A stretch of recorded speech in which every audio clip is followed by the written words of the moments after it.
Okay, it's not revolutionary design, that was not an intended pun, but there we go, we've got a desk spinner. Obviously it needs joinery, and I'll probably slim out the profiles. I might even sort of cut a bit of a curve there, I don't know. But it works well enough. These are crappy bearings I've got, so it's not going to spin forever. But yeah, it works. So I'll finish that off tomorrow, I think. I've had a couple of really crappy days health-wise. I've got out here for less than an hour today. So the main project's been slowed down. There was one other thing that was keeping it at a bit slower pace than what I'd like, and that's the sliding dovetail for the legs. They're going to be dovetailed in. This is a sample I did.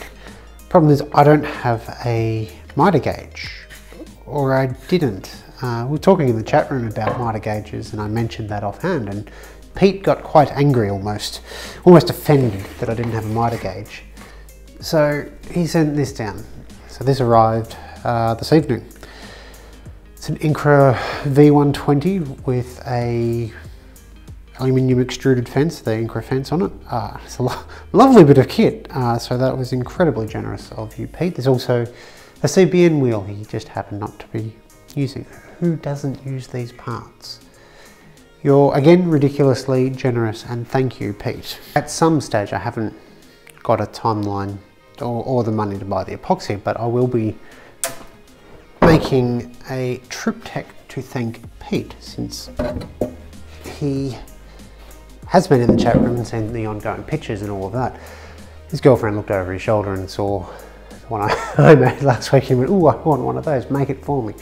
So I've got this kind of heavy slab of blackwood that is a bit more coffee table size, but I think that'll come up really quite nicely. Let's see if I can, yeah, there we go, get it into frame. So this will need a bit more work than the other one, because it's 55 millimeters, I think I measured it at. Yeah, 55. This definitely needs to be resawn down before it gets turned into wall art, unless it's mounted directly into the studs. But once you add the weight of epoxy, probably pushing your luck then anyway. So that'll be probably an off-camera project coming up for me in hopefully a few weeks' time.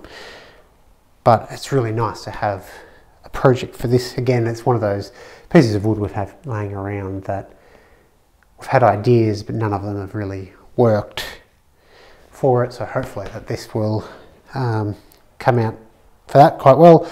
I'll have to do some mock-ups in Photoshop to see what the two live edges look like together, all that sort of stuff, which is what we did with the last one, to sort of verify that it would look okay before we started.